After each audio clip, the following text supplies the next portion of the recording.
Hello guys, welcome back to my channel JK Study Junction and this is Jatin Balotra. Guys कल हमने discuss करा था important personalities of Jammu and Kashmir, जो general knowledge with special reference to JNK के under आता है। ये टॉपिक 30 मार्क्स का है। गाइस ये टॉपिक तो हमारा चलता रहेगा, साथ ही साथ आज हम जो डिस्कस करने वाले हैं वो इकॉनमी के रिलेटेड करने वाले हैं, जो इकॉनमी आपको 10 मार्क्स की है। इसमें सिलेबस जो है उसमें काफ़ी सारे सब टॉपिक्स हैं, बट इसमें से जो मैक्सिमम सब टॉपिक्स हैं वो छोटे छोटे ही हैं। तो हम इसको सोचेंगे कि ये आपके 5 6 वीडियोस में कंप्लीट हो जाए। आपने देखा होगा कि इकॉनमी के रिलेटेड आपको 15 से 20 वीडियोस मिल रही हैं। हम इसको 5 6 वीडियोस में कंप्लीट करने की कोशिश करेंगे। गाइस देख लेते हैं सिलेबस क्या है। Introduction of economics, basic concept and principle, GDP, budgeting and budgeting for panchayat, fiscal policy meaning, growth and development, inflation, production cost and efficiency, factor of production and loss, demand analysis, theory of consumer demand, pricing under various forms of markets, concept of gram panchayat development plan.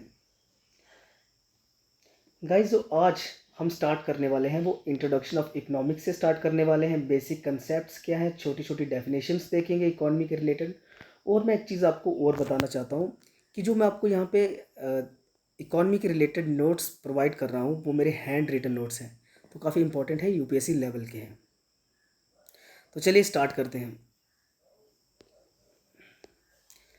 Guys जो सबसे पहले हमारे दिमाग में question उठना चाहिए वो उठना चाहिए, इकोनॉमी बेसिकली है क्या। ये दो वर्ड से मिलके बना है, इको प्लस नॉमी। इको का मतलब होता है हाउस होल्ड, नॉमी का मतलब होता है मैनेजमेंट, कि हाउस होल्ड मैनेजमेंट करना। कोई भी अगर हम अच्छे से मैनेजमेंट कर लेते हैं उसको हम इकोनॉमी बोलते हैं। घर से स्टार्ट कर लो, जैसे घर में हमारे पेरेंट्स कितने अच्छे से मैनेज करते हैं, वो हमारे घर की इकोनॉमी संभाल रहे हैं। तो हम देखते हैं जो उसकी डेफिनेशंस हैं। एक्चुअली जो स्टैंडर्ड डेफिनेशंस है, 3 टाइप की आपको डेफिनेशन हर जगह मिल जाएंगी। पहली डेफिनेशन बोलता है कि इकोनॉमी है क्या, it is the state of a region और country in terms of production and consumption of goods and services and supply of money. Economy का मतलब होता है कि किसी कंट्री में या किसी जगह कितनी चीज़ प्रोड्यूस हो रही है और हम कितनी चीज़ उसको कंज्यूम कर रहे हैं, और मार्केट में मनी की सप्लाई कितनी है। अगर हमारी कंट्री में कंजम्पशन ज़्यादा है, प्रोडक्शन कम है, ऑटोमेटिकली हम बाहर से मंगवाएंगे, बाहर से मंगाएंगे तो महंगा मिलेगा। दूसरी चीज़ ये है कि अगर हमारी कंट्री में कंजम्पशन कम है पर प्रोडक्शन ज़्यादा है, अगर मनी की सप्लाई कम है, लोगों के पास पैसा ही नहीं है, तब भी लोग नहीं खरीद पाएंगे। इट मीन्स लोगों के पास पैसा भी होना चाहिए, प्रोडक्शन और कंजम्पशन के बीच में एक अच्छे से बैलेंस होना चाहिए। तो ये इकोनॉमी किससे डील करती है, production and consumption of goods and services and supply of money. Because money के बिना तो कुछ नहीं है ना, चाहे जितनी मर्जी प्रोडक्शन बढ़ा दो, आपके पास पैसा ही नहीं होगा तो आप खरीद ही नहीं पाओगे। जो सेकंड डेफिनेशन है that is careful management of available resources. मैं आपको 3 4 डेफिनेशन इसलिए बता रहा हूँ, कई बार सीधा सीधा डेफिनेशन से क्वेश्चन आ जाता है। क्वेश्चन पूछ सकते हैं कि careful management of available resources ये किस चीज़ से डील करता है, इसका मतलब क्या है। तो ऑप्शन दे देंगे, इकॉनमी है, डैश है, वो है, तो आपको इकॉनमी पे क्लिक करना है। जो third definition that is a network of producer, distributor and consumer of goods and services in a local region. तो ये डेफिनेशन थी, मैंने आपको बता दिया इकॉनमी है क्या, कितनी प्रोडक्शन है, कितनी कंजम्पशन है गुड्स एंड सर्विसेज की, और मनी की सप्लाई कितनी है। गाइस जो नेक्स्ट देखते हैं, अब मेन चीज़ है किसी भी कंट्री में जो इकॉनमी रहती है वो स्टेबल रहेगी, जहाँ वहाँ पे इन्फ्लेशन होगी, महंगाई होगी, जहाँ उसमें चीज़ें सस्ती होंगी, वो डिपेंड करती है डिमांड एंड सप्लाई पे। डिमांड एंड सप्लाई कहीं नहीं लिखा, ये आपको कहीं नहीं मिलेगा, ये खुद ब खुद ऑटोमेटिकली मनी के ऊपर डिपेंड करता है कि हमारे यहाँ पे कितनी मनी है, चीज़ों की कितनी प्रोडक्शन है, चीज़ बाहर से हम कितनी मंगवा रहे हैं। तो ये काफ़ी सारी चीज़ें हम यहाँ पे डिस्कस करने वाले हैं। अब होता क्या है देखो, मैं आपको 3-4 चीज़ें दिखाऊंगा अभी। मान लो हमारी कंट्री में चीज़ की सप्लाई, कोई चीज़ है, मान लो फॉर एग्ज़ाम्पल अभी हम कोई चीज़ मंगवा रहे हैं, जैसे फ़ोन मंगवा रहे हैं। यहाँ पे सप्लाई है 10 फ़ोन की, लेकिन डिमांड यहाँ पे ज़्यादा है। जब डिमांड ज़्यादा है, सप्लाई उतनी है, सप्लाई 10 की 10 रही लेकिन डिमांड बढ़ गई, तब भी इंडिया में क्या होगा, चीज़ महंगी होगी। बिकॉज़ ख़रीदने वाले ज़्यादा हैं, वो ज़्यादा पैसा दे के भी ख़रीदेंगे। इट मीन्स आपको क्वेश्चन पूछा जा सकता है कि अगर सप्लाई हमारी कांस्टेंट रही, डिमांड बढ़ गई, तो वहाँ पे इन्फ्लेशन होगा या डिफ्लेशन होगा। इन्फ्लेशन होता है महंगाई, डिफ्लेशन होता है कि सस्ती चीज़ें, सस्ता होना। सप्लाई बराबर रही, डिमांड बढ़ गई, तब भी चीज़ें महंगी मिलेंगी। बिकॉज डिमांड बढ़ी तो लोग ज़्यादा पैसा दे के खरीदेंगे। आपसे ऐसे भी क्वेश्चन पूछ सकते हैं कि अगर आपकी सप्लाई कम होगी, डिमांड बराबर रहे, फॉर एग्जांपल आपके पास 10 फ़ोन्स की डिमांड थी, बट आपके पास मार्केट में 8 ही फ़ोन आ रहे हैं, सप्लाई कम होगी। इट मीन्स इस बार भी जो प्राइस हैं वो बढ़ेंगे, चीज़ें महंगी होंगी। जैसे अभी आपने देखा होगा लॉकडाउन में काफ़ी सारे लोग अपने फ़ोन महंगे करके बेच रहे हैं। क्यों बेच रहे हैं? डिमांड ज़्यादा है, सप्लाई कम है। तो आपको याद रखना है, क्वेश्चन आ सकता है कि अगर सप्लाई कम है, डिमांड बराबर है, तब भी इन्फ्लेशन होगा, महंगाई होगी। तीसरा क्वेश्चन है कि अगर सप्लाई कम होगी, डिमांड ज़्यादा बढ़ेगी, तो ऑटोमेटिकली गाइज यहाँ पे इन्फ्लेशन होगी। नेक्स्ट है कि अगर सप्लाई बराबर रहेगी किसी चीज़ की, अगर 10 फ़ोन की सप्लाई है, 10 फ़ोन आ रहे हैं, लेकिन डिमांड कम होगी। अब डिमांड 8 फ़ोन की है, अब दुकानदार अपने पास 2 फ़ोन एक्स्ट्रा रखेगा ही नहीं। वो कोशिश करेगा कि वो कम मार्जिन ही कमाए, उसकी चीज़ें बिक जाएं। मीन्स यहाँ पे चीज़ें सस्ती हो जाएंगी अगर सप्लाई बराबर रहेगी, डिमांड कम होगी। नेक्स्ट है कि अगर सप्लाई हमारी ज़्यादा होगी, डिमांड बराबर रहेगी। अगर डिमांड 10 फ़ोन की है, सप्लाई आपकी 20 फ़ोन की हो रही है, तब भी चीज़ें सस्ती मिलेंगी। लास्ट है कि अगर सप्लाई ज़्यादा है, डिमांड कम हो गई है, तब भी आपकी चीज़ें सस्ती होंगी। तो आपको इन चीज़ों से कंफ्यूज नहीं होना। मैंने इसलिए आपको बताया ये चीज़ें कि कई बार डायरेक्टली यहाँ से क्वेश्चंस आ सकते हैं। अब क्वेश्चन उठता है कि इन्फ्लेशन अच्छी है या डिफ्लेशन, महंगाई अच्छी है या चीज़ें जब सस्ती हो जाती हैं, जब डिफ्लेशन होती है, मंदी होती है, तब अच्छा है। गाइस आपने देखा होगा कि जब चीज़ें महंगी होती हैं, ठीक है, तो जो जिनके पास पैसा रहता है वो तो खरीदते हैं, वो तो खरीदेंगे। जिनके पास पैसा नहीं रहता वो नहीं खरीदते। जैसे अभी कोविड-19 में लोग ज़्यादा पैसे दे के भी फ़ोन खरीद रहे हैं, ठीक है। अब होता क्या है कि अगर ऐसे ही खरीदते रहेंगे कि चीज़ों की जो प्राइस है वो तो बढ़ती जाएगी, तो गवर्नमेंट इसको कैसे कंट्रोल करेगी? तो गवर्नमेंट क्या करती है, मार्केट में मनी की सप्लाई कम कर देती है, जिससे क्या होता है कि लोगों के हाथों से पैसा छीन लेती है। जब पैसा छीन लेती है तो लोगों के पास पैसा ही नहीं बचता। अब जब पैसा ही नहीं बचेगा तो वो महंगी चीज़ें नहीं खरीदेंगे। जब महंगी चीज़ें नहीं खरीदेंगे, ऑटोमेटिकली उन चीज़ों के प्राइस कम हो जाएंगे। दूसरी चीज़ डिफ्लेशन। डिफ्लेशन में क्या होता है कि चीज़ें तो आपके पास सस्ती हैं, चीज़ें आपको सस्ती हैं, जो आपको 10 की मिल रही थी आज वो 5 की मिल रही थी। लेकिन हो क्या गया, आजकल अब लोगों के पास पैसा ही नहीं बचा, खरीदने के लिए पैसा ही नहीं बचा। अब इस टाइम पे इस चीज़ पे गवर्नमेंट क्या करती है, गवर्नमेंट पैसा प्रोवाइड करती है लोगों को। वो भी बताऊंगा कैसे प्रोवाइड करते हैं। अब लोगों के पास क्या होता है, पैसा आता है, लोग खरीदते हैं। जब खरीदते हैं तो उस चीज़ का प्राइस फिर से अपने उस प्राइस पे वापस आ जाता है।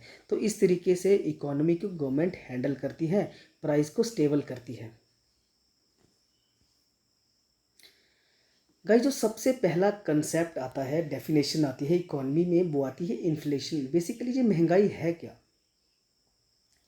सिंपल सी डेफिनेशन है गाइस, अगर किसी चीज़ का प्राइस बढ़ जाए उसको हम महंगाई बोलेंगे। Increase in the price of commodities leads to inflation. अब यहाँ पे क्वेश्चन ये उठता है कि महंगाई तो हमेशा रहती है। कितनी महंगाई होनी चाहिए, और कुछ परसेंटेज है, कुछ है कि इससे ज़्यादा महंगाई होगी तो वो हमारी इकॉनमी के लिए अच्छी नहीं होगी। और कई बार आपको क्वेश्चन पूछा जाता है कि क्या मॉडरेट लेवल की महंगाई अच्छी है या नहीं है। सबसे पहले मैंने आपको बताया कि इन्फ्लेशन है क्या। इन्फ्लेशन का मतलब है चीज़ों का महंगा होना। गाइस, जब चीज़ें महंगी होती हैं, ध्यान से सुनना ये बात, जब चीज़ें महंगी होती हैं, जिनके पास पैसा होता है वो चीज़ें खरीदते हैं, चाहे महंगी ही खरीदेंगे लेकिन खरीदेंगे। अगर खरीदेंगे तो फैक्ट्रीज़ वाले, कंपनीज़ वाले वो चीज़ें बनाएंगे। अगर वो चीज़ें बनाएंगे, लोगों को काम मिलेगा, एम्प्लॉयमेंट जनरेशन होगी, लोगों को काम मिलेगा तो वो टैक्स भी देंगे। टैक्स देंगे तो गवर्नमेंट का रेवेन्यू भी बढ़ेगा। इसका मतलब कि अगर मॉडरेट लेवल की इन्फ्लेशन रहेगी तो उसमें इकॉनमी में ज़्यादा नुकसान नहीं होने वाला। बिकॉज अगर इन्फ्लेशन रहेगी, महंगाई रहेगी, तो वो लोगों को जॉब्स भी प्रोवाइड करेगी, साथ ही साथ गवर्नमेंट को रेवेन्यू भी प्रोवाइड करेगी। दूसरी तरफ अगर डिफ्लेशन होती है, डिफ्लेशन में क्या होता है कि लोगों के पास पैसा ही नहीं है, चीज़ें तो सस्ती हो गई, अब चीज़ें सस्ती हो गई, लोग खरीद ही नहीं रहे। अगर खरीद ही नहीं रहे तो कंपनी वाले नेक्स्ट चीज़ क्यों बनाएंगे, उनकी चीज़ बिक ही नहीं रही। जब चीज़ बिक नहीं रही तो वो अपना काम बंद कर देंगे। काम बंद करेंगे तो लोगों को जॉब से निकाल देंगे। लोगों को जॉब से निकालेंगे तो अनएम्प्लॉयमेंट बढ़ जाएगी, गवर्नमेंट को पैसा नहीं मिलेगा। इसका मतलब क्या हुआ, डिफ्लेशन हमारी इकॉनमी के लिए अच्छी नहीं है। जब भी डिफ्लेशन आती है तब तब अनएम्प्लॉयमेंट बढ़ती है, गवर्नमेंट का रेवेन्यू कम होता है। तो गाइस याद रखना, जब भी क्वेश्चन आए कि इन्फ्लेशन अच्छी है या डिफ्लेशन अच्छी है, तो पहले आपने बोलना है कि ना ही इन्फ्लेशन अच्छी है ना ही डिफ्लेशन अच्छी है, एक मॉडरेट लेवल की इन्फ्लेशन अच्छी है। बिकॉज अगर थोड़ी बहुत इन्फ्लेशन रहती है तो उसमें एम्प्लॉयमेंट भी मिलती है और साथ ही साथ गवर्नमेंट को रेवेन्यू भी मिलता है। तो हम पढ़ लेते हैं इसके बारे में। Inflation is the price increase in the price of commodity, goods and services lead to inflation. A moderate level of inflation is good for economy because it results into an increase in demand, more GDP growth rate and employment opportunity. In case of India, RBI has fixed the inflation target as CPI plus minus 2%, where CPI will be kept 4% as the range for inflation is 2 to 6%. अब मैं आपको इस line का मतलब बताना चाहता हूँ। Guys, पहले क्या होता था इंडिया में, जो महंगाई चेक की जाती थी ना, वो चेक की जाती थी CPI से, consumer price index. Sorry guys, पहले चेक की जाती थी होलसेल प्राइस इंडेक्स पे, कि आपको होलसेल पे चीज़ कितने की मिल रही है। फॉर एग्जांपल, आप कोई सब्जी खरीदते हो, आपने दुकान से खरीदी, दुकान में वो चीज़ 20 रुपये किलो थी, वही उसने मंडी में 10 रुपये किलो ली। और गवर्नमेंट क्या कर रही थी, इन्फ्लेशन रेट कौन सा चेक कर रही थी यहाँ पे, होलसेल का। उसने 10 रुपये की वो चीज़ खरीदी थी। क्या कस्टमर को वो 10 की मिली थी? कस्टमर को तो 20 की मिली थी। पहले हम होलसेल का प्राइस देखते थे इन्फ्लेशन चेक करने में, जो सही चीज़ नहीं थी। तो गवर्नमेंट ने इसको रिवाइज करके CPI कर दिया, means consumer price index. Consumer को कितने में मिल रही है, होलसेल में अगर 5 रुपये की है, कंज्यूमर को 25 रुपये की मिल रही है, तो इन्फ्लेशन हम चेक करेंगे 25 रुपये के साथ। तो CPI का मतलब होता है कि कंज्यूमर को कितने की चीज़ मिली, और हम CPI लेते हैं 4%, ये याद रखना। RBI बोलता है कि अगर इन्फ्लेशन 2 से 6% के बीच में रहे तो इन्फ्लेशन ठीक है, अगर इससे ज़्यादा बढ़ जाए तो वो इकॉनमी के लिए अच्छी नहीं है। इसका मतलब ये हुआ कि अगर आपकी कोई चीज़ 100 रुपये की है और उस पर 2 से 6% की इन्फ्लेशन हो जाए, मतलब 100 रुपये की चीज़ आपको 102 रुपये में या 106 रुपये में मिले, तो तब ठीक है, इतनी ज़्यादा इन्फ्लेशन नहीं है। वही आपकी अगर 110 की मिलना स्टार्ट हो जाएगी, 150 की मिलना स्टार्ट हो जाएगी, तो वो काफ़ी ज़्यादा इन्फ्लेशन है। तो हमारा इन्फ्लेशन का टारगेट क्या है कि हमें इन्फ्लेशन को 2 से 6% के बीच में रखना है, और इसको हम क्या बोलते हैं, CPI प्लस माइनस 2। CPI का मतलब होता है 4% प्लस माइनस 2, मीन्स 2 से 6 के बीच में रखना है। आई थिंक आपको इन्फ्लेशन काफ़ी अच्छे से यहाँ पे समझ आया होगा। गाइस नेक्स्ट जो डेफिनेशन है, अभी हम थोड़ा जल्दी चलेंगे। नेक्स्ट है डिफ्लेशन के रिलेटेड, डिसइन्फ्लेशन सॉरी।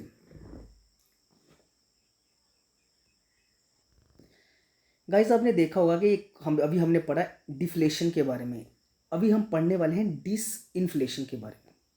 मतलब इन्फ्लेशन से डिफ्लेशन की तरफ जाना। जब प्राइस किसी चीज़ का बढ़ गया हो, उसको फिर से हमें उसके प्राइस को फिर से कम करना। अब होता क्या है कि अगर हमारी इकॉनमी में इन्फ्लेशन है, चीज़ें महंगी हैं, उसका प्राइस फिर से डाउन करना है, तो जो हम फॉलो करते हैं चीज़, उसको बोलते हैं डिसइन्फ्लेशन। इसमें होता क्या है, देखो हमें क्या करना है कि लोगों को उसी प्राइस में चीज़ें मिलना स्टार्ट हो जाएं। तो हम क्या करेंगे, लोगों से पैसा लेना स्टार्ट कर देंगे। जब पैसा लेना स्टार्ट कर देंगे वापस, तो ऑटोमेटिकली लोग चीज़ें कम खरीदना स्टार्ट करेंगे। लेकिन हमें उस लेवल तक लाना है कि जिसके नीचे जाएगी तो इकॉनमी बिल्कुल डूब जाएगी। मीन्स अगर उससे नीचे चले गए तो डिफ्लेशन स्टार्ट हो जाएगी, और डिफ्लेशन स्टार्ट हो जाएगी तो लोगों को जॉब्स मिलना बंद हो जाएगी। तो हमें क्या करना है, इन्फ्लेशन को कम करना है उस लेवल तक कि डिफ्लेशन ना आ जाए। और अगर हम डिसइन्फ्लेशन करेंगे, इससे किसी की जॉब नहीं जाएगी, बिकॉज हम डिफ्लेशन की तरफ नहीं जा रहे, हम बस इन्फ्लेशन को कम करने की कोशिश कर रहे हैं। सो डिसइन्फ्लेशन क्या होगा, fall in price without causing unemployment. तो याद रखना कि डिसइन्फ्लेशन का मतलब होता है प्राइस का कम होना, बट इसमें अनएम्प्लॉयमेंट नहीं होती। सेकंड जो नेक्स्ट जो डेफिनेशन है गाइस, वो है स्टैगफ्लेशन के रिलेटेड। स्टैगफ्लेशन होता है स्टैग्नेशन प्लस इन्फ्लेशन। स्टैग्नेशन होता है रुक जाना। बेसिकली ये टर्म यूज़ करी जाती है गाइस जो बड़ी बड़ी डेवलप्ड इकॉनमीज़ है ना, जिनको ग्रोथ की अभी ज़रूरत नहीं है। फॉर एग्जांपल जैसे हम अमेरिका की देख लें तो उनकी ग्रोथ रेट 1-2% होगी, वही हमारी इंडिया की 5-6-7-8 ऐसे पहुंच जाती है, बिकॉज उन्होंने ग्रोथ अचीव कर ली है। वहाँ की इकॉनमी क्या होगी, स्टैग्नेट हो गई है, बिल्कुल रुक सी गई है। इसमें क्या है कि under this the price and wages increased but people can not find new jobs as well as companies can not find new customer. अब होता क्या है कि वहाँ पे हर एक चीज़ डेवलप होगी। फॉर एग्जांपल आपका घर बन गया, तो क्या आप फिर से नया नया घर बनाना स्टार्ट कर दोगे? नहीं बनाओगे ना, आपने एक अपना घर बना दिया है। वैसे ही होता क्या है, डेवलप कंट्रीज़ में चीज़ें बन चुकी हैं, फैक्ट्रीज लग चुकी हैं। अगर आपका वेजेस बढ़ेंगे, आपकी वेजेस बढ़ेंगे या चीज़ों के प्राइस बढ़ेंगे, इससे कुछ भी फ़र्क नहीं होने वाला। अगर आपकी प्राइस बढ़ गई या चीज़ें ज़्यादा बनना स्टार्ट होगी, इसका मतलब ये थोड़ी आपको नई जॉब्स मिलना स्टार्ट हो जाएगी, ऐसा कुछ नहीं है। इसमें क्या होगा कि आपको, अगर आपके प्राइस बढ़ रहे हैं, आपके वेजेस बढ़ रहे हैं, लेकिन फिर भी आपको नई जॉब्स नहीं मिलेंगी, नई कंपनीज़ को न्यू कस्टमर्स नहीं मिलेंगे, बिकॉज सबके पास सब कुछ है। गाइस जो नेक्स्ट है वो है रिफ्लेशन। रिफ्लेशन क्या होता है, ये एक पॉलिसी होती है, ठीक है। ये एक पॉलिसी होती है जो आरबीआई यूज़ करता है to stop the fall in price but without causing inflation. कई बार होता क्या है गाइस कि चीज़ों का प्राइस कम होना स्टार्ट हो जाता है, और आपको पता है कि हम डिफ्लेशन में क्या करते हैं, डिफ्लेशन में बहुत ज़्यादा प्राइस फॉल हो गया होता है, मीन चीज़ें बड़ी सस्ती मिल रही होती हैं। अगर चीज़ें और भी ज़्यादा सस्ती हो जाएं तो हम पॉलिसी अडॉप्ट करते हैं जिसको बोलते हैं रिफ्लेशन की, चीज़ें इससे ज़्यादा सस्ती ना हो जाए। अगर कोई 10 की चीज़ है वो 5 की होगी, चलो कोई बात नहीं। अगर वो 1 रुपये तक पहुंच जाए तो वो भी अच्छी नहीं है इकॉनमी के लिए, इसमें सबकी जॉब्स चले जाएगी। तो हम क्या चीज़ यूज़ करते हैं, रिफ्लेशन। ये पॉलिसी होती है कि एक लिमिट से ज़्यादा नीचे किसी चीज़ का प्राइस ना चला जाए। तो हम क्या कर देते हैं, उस लोगों को पैसा देना स्टार्ट कर देते हैं, और साथ ही साथ जब पैसा मिलता है लोगों के पास, लोग चीज़ खरीदना स्टार्ट करते हैं। जब चीज़ें खरीदेंगे तो उन चीज़ों का प्राइस फिर से स्टेबल हो जाता है। लेकिन यहाँ पे एक चीज़ है कि हमें तब तक ही इतनी सप्लाई देनी है पैसे की कि वो चीज़ें और ज़्यादा महंगी ना हो जाए इन्फ्लेशन से नीचे। जैसे हमने वहाँ पे पढ़ा था डिस इन्फ्लेशन, उसी का उल्टा है यहाँ पे रिफ्लेशन। डिफ्लेशन मैंने आपको बता दिया, डिफ्लेशन क्या है, प्राइजेस का कम होना, और इसमें क्या होता है, लोगों की जॉब्स चली जाती है। अभी हम मोटा मोटा देख लेते हैं। अभी हमने पढ़ा क्या, इन्फ्लेशन में क्या होता है कि प्राइजेस बढ़ना, ठीक है। डिस इन्फ्लेशन में क्या होता है कि ये आरबीआई पॉलिसी अडॉप्ट करती है कि हमें प्राइजेस कम करने हैं, ठीक है। स्टैगफ्लेशन में क्या होता है कि लोगों के वेजेस भी बढ़े हैं, चीज़ों की प्राइस भी बढ़े हैं, बट लोगों को नई जॉब्स नहीं मिल रही, कंपनीज़ को नए कस्टमर्स नहीं मिल रहे।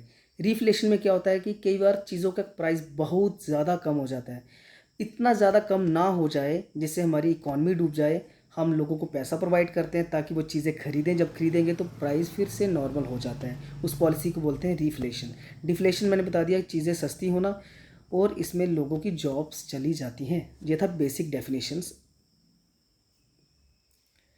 गाइस, नेक्स्ट जो इम्पोर्टेंट डेफिनेशन है वो है रिसेशन। अभी आपने देखा कि हमारी जीडीपी काफ़ी ज़्यादा डिक्लाइन हो रही है। हम रिसेशन बेसिकली कब बोलते हैं, जब हमारी कंट्री में जीडीपी ग्रोथ लगातार 6 महीने डाउन जाए। हम जीडीपी को क्वार्टरली चेक करते हैं हर 3 महीने के बाद, तो हम कह सकते हैं कि अगर जीडीपी ग्रोथ 2 क्वार्टर लगातार कम हो जाए तो हम बोलेंगे हमारी कंट्री में रिसेशन आ गया है। When GDP growth rate declines for at least 6 months or 2 successive quarters, then the economy is said to be in recession and there will be a decline in the following 5 economic factors. देखो, अब हो मैंने बताया कि recession क्या है, GDP growth कम होगी लगातार 2 क्वार्टर्स में। कब होता है, इसमें क्या क्या इंडिकेटर्स होते हैं, real GDP, income, employment, manufacturing, real estate. मतलब जीडीपी कम हुई है इसका मतलब एम्प्लॉयमेंट कम हुआ होगा, मैन्युफैक्चरिंग कम हुई होगी, रियल इस्टेट में कुछ कम डेवलपमेंट हुई होगी, इनकम लोगों की कम हुई होगी। तो गाइस, आपको ये याद रखना है, रिसेशन में क्या होता है कि जीडीपी लगातार अगर 2 क्वार्टर्स कम हो उसको हम रिसेशन बोलते हैं। नेक्स्ट डेफिनेशन गाइस, आपने बड़ी बार सुना होगा डिप्रेशन के बारे में। डिप्रेशन है क्या, अगर जीडीपी ग्रोथ 2 क्वार्टर से ज़्यादा बार डिक्लाइन कर जाए उसको हम डिप्रेशन बोलेंगे, बस इतना है। रिसेशन क्या था कि जीडीपी हमारी लगातार 2 क्वार्टर्स कम हो जाए तो हम बोलते हैं रिसेशन। अगर 2 क्वार्टर से ज़्यादा तीसरे क्वार्टर्स में भी कम हो जाए तो हम उसको बोलेंगे डिप्रेशन। तो वही है, prolonged recession is known as depression and the best example of depression is the great economic depression of 1929। Guys, आप एग्जाम्पल भी दे सकते हैं, आपको पूछ भी सकता है कोई कि अभी तक डिप्रेशन कौन सा आया है, तो अमेरिका में 1929 में एक डिप्रेशन आया था। ये बैंकिंग डिप्रेशन था, बैंक सारे डूब गए थे। तो आपको इतना सा याद रखना है, ये अमेरिका के रिलेटेड था, जिसकी वजह से इंडिया के बैंक्स भी डूब गए थे और तभी आरबीआई भी पिक्चर में आया था। तो डिप्रेशन क्या था कि 2 से ज़्यादा बार अगर क्वार्टरली जीडीपी ग्रोथ कम हो जाए तो हम इसको डिप्रेशन बोलेंगे।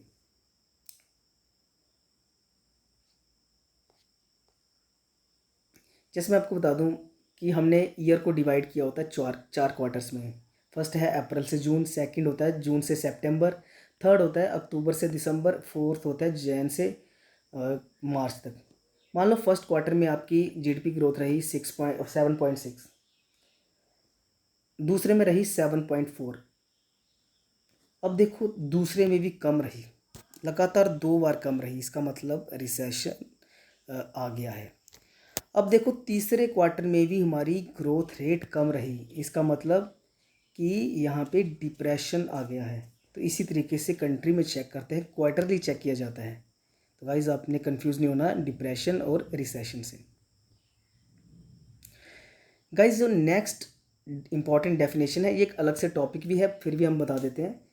जीडीपी है क्या, मैं आपको सिंपल टर्म में बताता हूँ। जीडीपी का मतलब होता है कि आपकी कंट्री में कितनी चीज़ें प्रोड्यूस हो रही हैं, कितनी चीज़ें, कितनी सर्विसेज, कितनी गुड्स प्रोड्यूस हो रही हैं एक साल के अंदर with in the geography, Indian geography. आपकी कंट्री की जियोग्राफी में आपके एरिया के अंदर कितनी चीज़ें एक साल में प्रोड्यूस हो रही हैं, उसकी वैल्यू, उसकी मनी वैल्यू। फॉर एग्ज़ाम्पल, हमारी कंट्री में मान लो एक साल में एक फैक्ट्री 10 करोड़ की चीज़ प्रोड्यूस कर रही है, कोई दूसरी 20 करोड़ की कर रही है, ऐसे करके सारी मान लो कि 100 करोड़ की चीज़ें प्रोड्यूस कर रही हैं एक साल में, तो हमारी जीडीपी क्या होगी? 100 करोड़। तो सिंपल याद रखना है कि ये मनी वैल्यू है, जो फाइनल गुड्स, जो चीज़ें तैयार होने के बाद उसकी वैल्यू है। ये जो चीज़ें तैयार हो गई हैं विद इन 1 ईयर्स, उसकी जो वैल्यू है रहती है उसको हम जीडीपी कहते हैं। पढ़ लेते हैं इसके बारे में। Money value of all the final goods and services produced with in the geographical boundaries of a country during a specific time period, generally 1 year. एक साल में आपकी कंट्री में कितनी final goods and services produce हो रही हैं, उसकी वैल्यू क्या है? जीडीपी।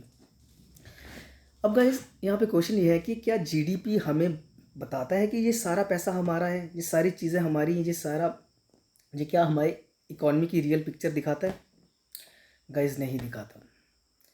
मैं आपको बताना चाहता हूँ कि मैंने बोला कि इंडिया में जो प्रोड्यूस हो रहा है, गाइस आपको पता होना चाहिए कि इंडिया में तो फॉरेनर्स की भी काफ़ी फैक्ट्रीज़ है, जैसे काफ़ी सारे फ़ोन्स की यहाँ पे फैक्ट्रीज़ है, वो भी तो इंडिया में प्रोड्यूस कर रहे हैं। अब उनका पैसा हमारी जीडीपी में काउंट हो गया, लेकिन क्या वो इंडिया को पैसा मिला? वो तो अपनी कंट्री में वापस लेके चले गए। हमारी जीडीपी तो बहुत बड़ी दिख गई, लेकिन क्या इतना पैसा हमारे पास रहा? नहीं रहा गाइस। वो अपनी कंट्री में उतना पैसा वापस ले गए। इट मीन्स जो जीडीपी रहती है वो हमें इकॉनमी की रियल पिक्चर नहीं दिखाती। ठीक है, तो रियल पिक्चर हमें कौन दिखाता है गाइस? तो जो सेकंड कंसेप्ट आता है वो आता है जीएनपी। ठीक है, जीएनपी क्या होता है? Gross net product.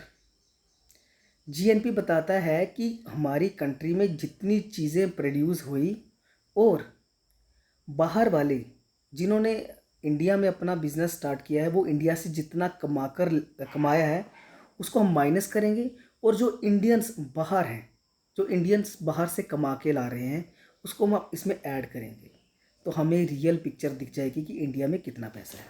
Simple way में, जो फॉरेनर्स हैं इंडिया में, वो अपना पैसा इंडिया से बाहर ले गए, और जो इंडियंस हैं वो अपना पैसा यहाँ लेके आ रहे हैं, उसको प्लस करेंगे और जीडीपी को प्लस करेंगे, इससे हमें जीएनपी पता चल जाएगी, और ये हमें रियल में बताएगा कि हमारे इंडिया की इकॉनमी कैसी है। तो आपको कंफ्यूज नहीं होना। तो जीएनपी हमें क्या बताता है? रियल पिक्चर बताता है इकॉनमी की।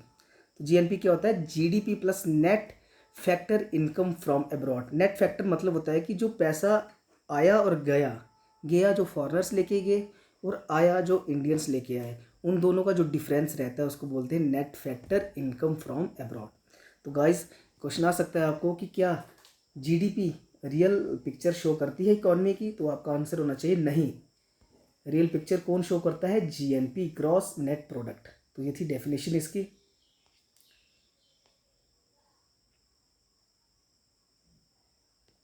गाइस ये छोटी छोटी डेफिनेशन थी। अभी मैंने बताया आपको कि इन्फ्लेशन होती है, डिफ्लेशन होती है। अब ये दोनों चीज़ें अच्छी नहीं है इकॉनमी में। अगर इन्फ्लेशन हो जाएगी तो चीज़ें बड़ी सस्ती हो जाए, चीज़ें बहुत महंगी हो जाएंगी, गरीब बंदा खरीद नहीं पाएगा। अगर चीज़ें बहुत सस्ती हो जाएंगी तो लोगों की जॉब्स चली जाएंगी। तो इसको कैसे कंट्रोल किया जाए कि हम इन्फ्लेशन और डिफ्लेशन को कंट्रोल कर सकें? तो गाइस आरबीआई एक पॉलिसी को फॉलो करती है जिसको हम बोलते हैं मॉनेटरी पॉलिसी। तो याद रखना है, मॉनेटरी पॉलिसी क्या करती है? ये कंट्रोल करती है इन्फ्लेशन और डिफ्लेशन को। अब यहाँ पे क्वेश्चन उठता है कि वो महंगाई को कैसे कंट्रोल करेगी। मैंने आपको पहले भी बता दिया, पहले पढ़ लेते हैं इसके बारे में। The policy of central bank to control inflation and deflation by varying money supply in the system is called as monetary policy. अब होता क्या है कि जो सेंट्रल बैंक कौन होता है? आरबीआई हमारी कंट्री के केस में वो क्या कर रहा है? इन्फ्लेशन को कंट्रोल कर रहा है, डिफ्लेशन को कंट्रोल कर रहा है। कैसे कर रहा है? मनी सप्लाई को वेरी करके। अभी मैं समझाता हूँ कैसे। अगर चीज़, मैंने बता दिया था पहले आपको, चीज़ें महंगी हो गई है, लोग तब भी खरीद रहे हैं जिनके पास पैसा है। अगर वो खरीदते जाएंगे तो चीज़ें सस्ती नहीं होंगी। अगर हम उनसे पैसा छीन लें, वो भी बताऊंगा पैसे कैसे छीने जाते हैं, तो उनके पास भी पैसा कम हो जाएगा। जब पैसा कम हो जाएगा तो वो भी कम खरीदेंगे, जब कम खरीदेंगे ऑटोमेटिकली प्राइस कम हो जाएगा। इस तरीके से इन्फ्लेशन कंट्रोल होगी।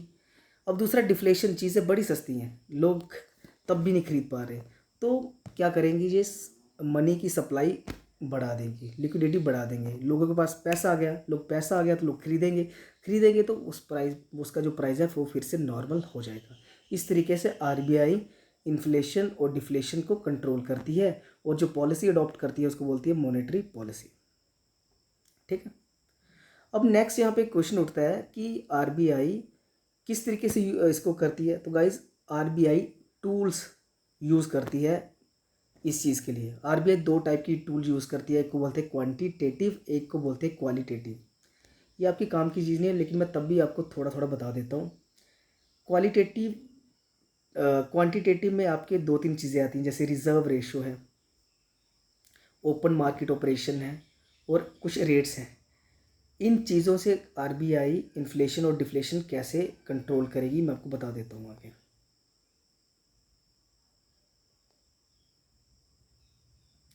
सबसे पहले हमने पढ़ा CRR।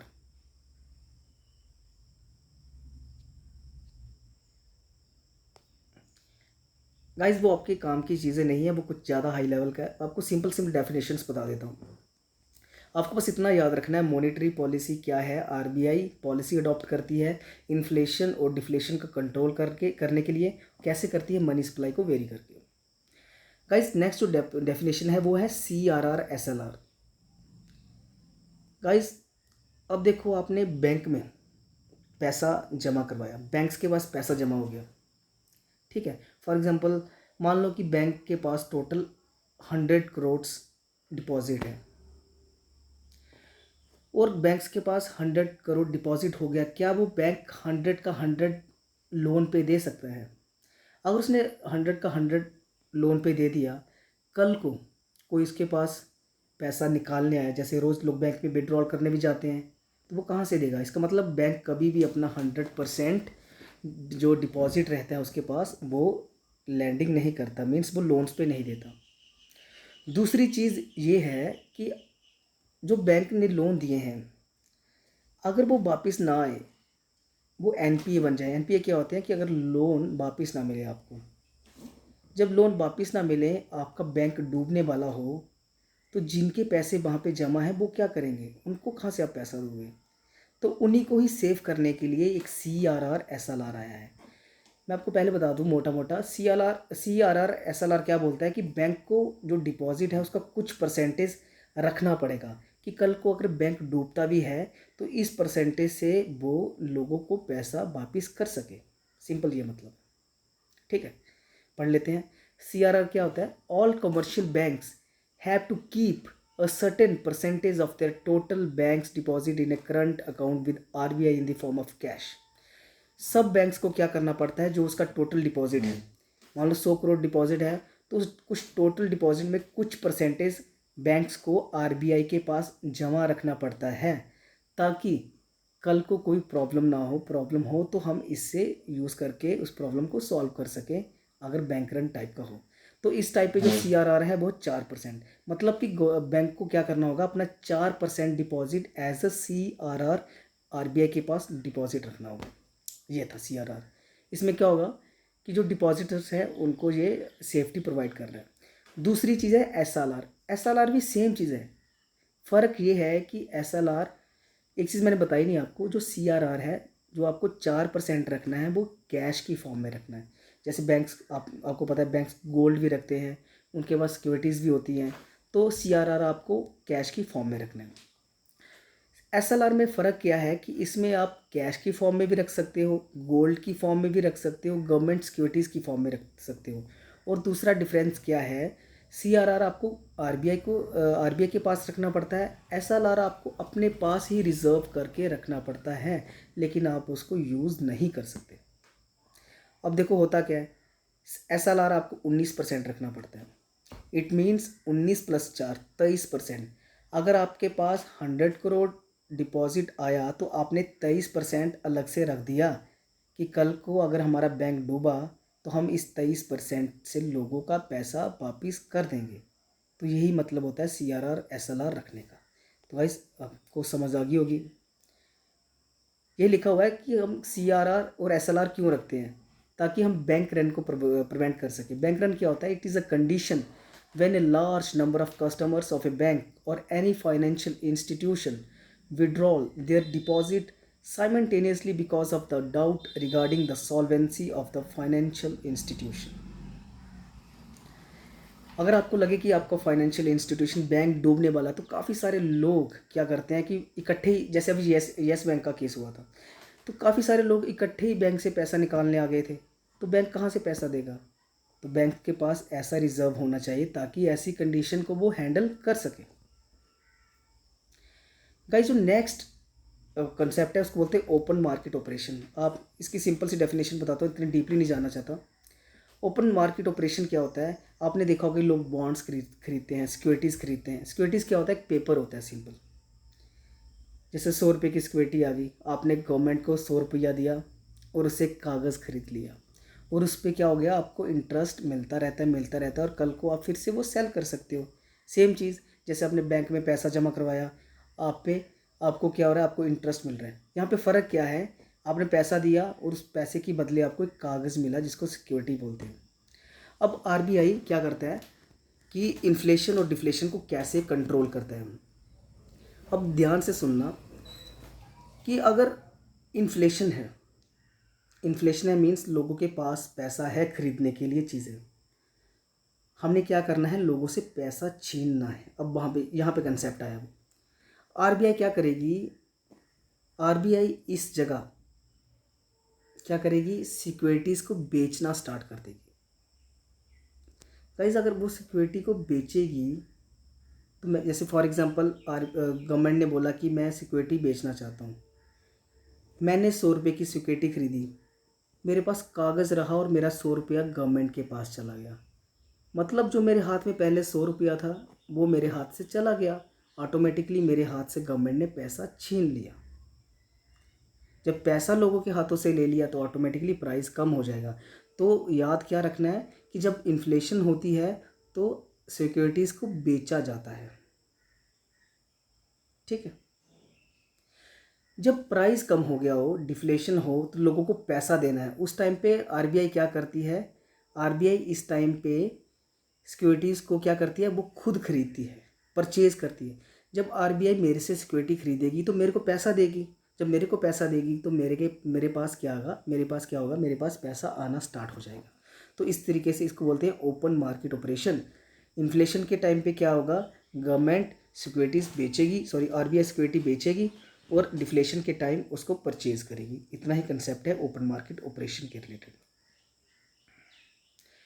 गाइस, नेक्स्ट जो कंसेप्ट है वो रेट्स के रिलेटेड। आप काफ़ी टाइम न्यूज़ में सुनते होंगे, रेपो रेट है जी, रेपो रेट इतना हो गया, reverse repo rate, bank rate. मैं आपको सिंपल बता दूं, जो हमारे बैंक्स रहते हैं ये भी आगे आरबीआई से लोन लेते हैं, हमारी गवर्नमेंट भी आरबीआई से लोन लेती है, हमारी central government, state government, banks रहते हैं, जो हमारे नॉन बैंकिंग फाइनेंशियल इंस्टीट्यूशंस रहते हैं, वो सब आरबीआई से क्या करते हैं, लोन लेते हैं।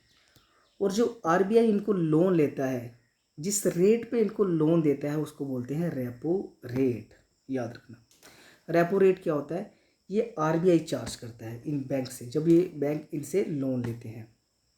अब दूसरी बात, कई बार आरबीआई को भी ज़रूरत होती है पैसे की, तो जब आरबीआई इन लोगों से खरीदेगा, इन क्लाइंट से, तो जो आरबीआई इनको पे करेगा उसको बोलेंगे रिवर्स रेपो रेट। इतना कंसेप्ट याद रखना। जब आरबीआई क्लाइंट्स को लोन देता है उस टाइम पे बोला जाता है रेपो रेट, जब आरबीआई खुद लोन लेता है उसको बोलते हैं रिवर्स रेपो रेट। वही लिखा है, repo rate is the interest rate charged by RBI for short term loans to its clients. Repo rate क्या होता है कि जो आरबीआई चार्ज करता है लोन्स के ऊपर इंटरेस्ट रेट अपने क्लाइंट्स पे। और एक चीज़ बता दूं, जो रेपो रेट रहता है ना, ये शॉर्ट टर्म लोन्स के लिए होते हैं, ये छोटे टाइम के लिए जो लोन दिए जाते हैं उस पर लगता है। और आरबीआई के क्लाइंट्स कौन होते हैं? बैंक्स हो गए, सेंट्रल गवर्नमेंट होगी, स्टेट गवर्नमेंट होगी, और नॉन बैंकिंग फाइनेंशियल इंस्टीट्यूशंस हो गए। दूसरा हो गया रिवर्स रेपो रेट। जब आरबीआई खरीदती है तो आरबीआई जो इंटरेस्ट बैंक्स को देती है जिनसे उसने लोन लिया होता है उसको बोलते हैं रिवर्स रेपो रेट। गाइस, जो तीसरी इंपॉर्टेंट न्यूज़ है वो है बैंक रेट के रिलेटेड। बैंक रेट क्या होता है, ये भी रेपो रेट की तरह ही होता है। जैसे रेपो रेट क्या हो गया, आरबीआई ने लोन दिया जो इंटरेस्ट चार्ज किया, लेकिन ये शॉर्ट टर्म के लिए होता है। जो बैंक रेट होता है वो भी वही चीज़ है, लेकिन ये लॉन्ग टर्म के लिए है, लेकिन आजकल इसको हम यूज़ कम करते हैं। नेक्स्ट हो गया एमएसएफ। गाइस कई बार क्या होता है कि अब होता क्या है कि जब आरबीआई लोन देता है तो लोन ऐसे नहीं दे देता कि कोई मांगेगा सीधा उसको लोन दे दिया, तो उससे कुछ कोलेट्रल लिया जाता है। फॉर एग्जांपल जैसे आप लोन लेते हो तो आप कुछ देते हो ना, जैसे कोई ज़मीन के कागज़ दे दिए, कोई घर गिरवी रख दिया, तो वो उसको बोलते हैं कोलेट्रल। तो जो आरबीआई से लोन लेते हैं वो गवर्नमेंट को, आरबीआई को कोलेट्रल देते हैं, उसी के बेसिस पे आरबीआई उनको लोन देता है। बट कुछ बैंक्स ऐसे होते हैं जो छोटे बैंक्स होते हैं, उनके पास कोलेट्रल इतना नहीं होता।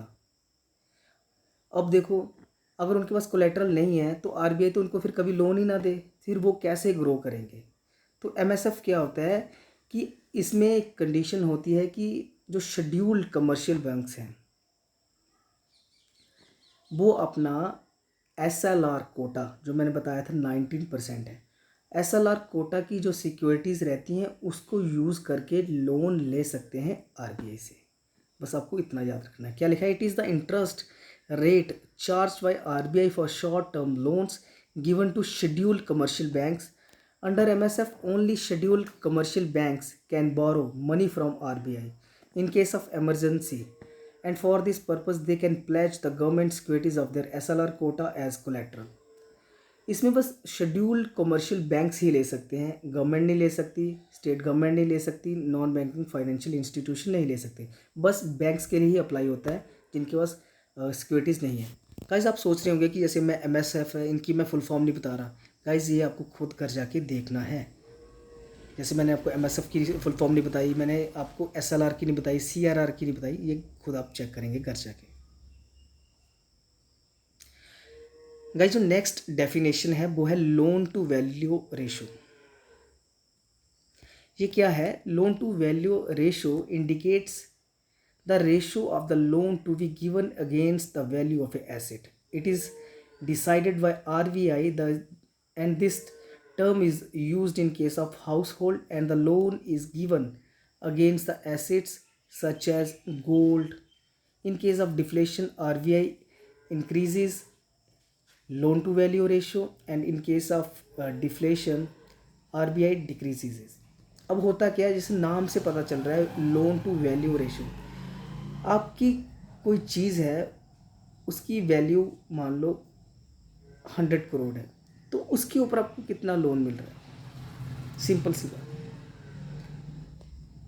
मान लो आपने क्या किया है, गोल्ड गिरवी रखा है, आपका गोल्ड मान लो 10 लाख का है, आपने 10 लाख का गोल्ड अपना गिरवी रखा, तो क्या वो आपको 10 लाख का ही लोन दे देगा, नहीं देगा ना।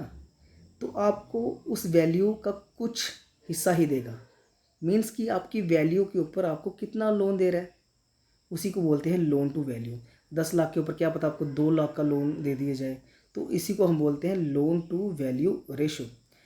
अब होता क्या, ये तो मैंने एक सिंपल सी एग्जांपल दी, अगर हम इसको इकॉनमी के रिलेटेड देखें, अगर इन्फ्लेशन हो जाए, अगर इन्फ्लेशन हो जाए तो लोन टू वैल्यू रेशो जो रहती है, गवर्नमेंट इसको क्या करती है, इन्फ्लेशन में डिक्रीज़ कर देती है।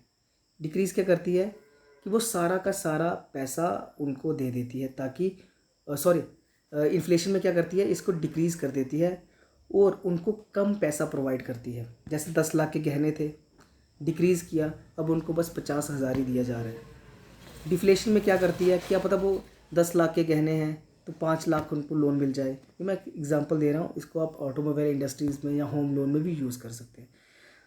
ये यूज़ करते हैं हम लोन टू वैल्यू रेशो को हाउस होल्ड्स में। यही चीज़ अगर हम बिजनेस में देखें तो उसको हम बोलते हैं मार्जिनल रिक्वायरमेंट। तो आपको सिंपल याद रखना है, ऐसी कंडीशन अगर हाउस होल्ड्स के रिलेटेड हो तो लोन टू वैल्यू रेशो, वही अगर बिजनेस के रिलेटेड हो तो मार्जिनल रिक्वायरमेंट। नेक्स्ट गाइस, जो नेक्स्ट इंपॉर्टेंट है वो है consumer credit controls. Consumer credit control क्या होता है, ये बेसिकली हम यूज़ करते हैं इकोनॉमी को, कुछ स्पेसिफिक सेक्टर्स होते हैं उनको बूस्ट करने के लिए। जैसे ऑटोमोबाइल सेक्टर जो अभी है वो काफ़ी डाउन जा रहा है। कोई गाड़ियाँ नहीं खरीद रहे बिकॉज लोगों के पास पैसा भी नहीं है। तो इसमें क्या करता है कि आरबीआई दो चीज़ों से डील करता है, एक करता है डाउन पेमेंट, दूसरा करता है ईएमआई। आपको पता है मैक्सिमम लोग जो गाड़ियाँ खरीदते हैं वो ईएमआई पे खरीदते हैं, किस्तों पे खरीदते हैं, पहले कुछ डाउन पेमेंट देते हैं। मान लो अगर कोई चीज़ें खरीद नहीं रहा, मीन डिफ्लेशन है, मतलब लोगों के पास पैसा नहीं है, तो आरबीआई क्या बोलेगी कि आप डाउन पेमेंट कम दो। अगर पहले 2 लाख की डाउन पेमेंट थी, आपको बोलेगी कि 10,000 दे के ही गाड़ी ले जाओ। अब लोगों के पास पैसा नहीं था तो लोगों को गाड़ी मिल गई, मीन्स चीज़ें बिक रही हैं। इस तरीके से हम चीज़ें फिर से बेचना स्टार्ट कर सकते हैं।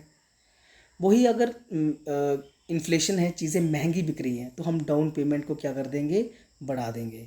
तो ये स्पेसिफिक सेक्टर्स के रिलेटेड है।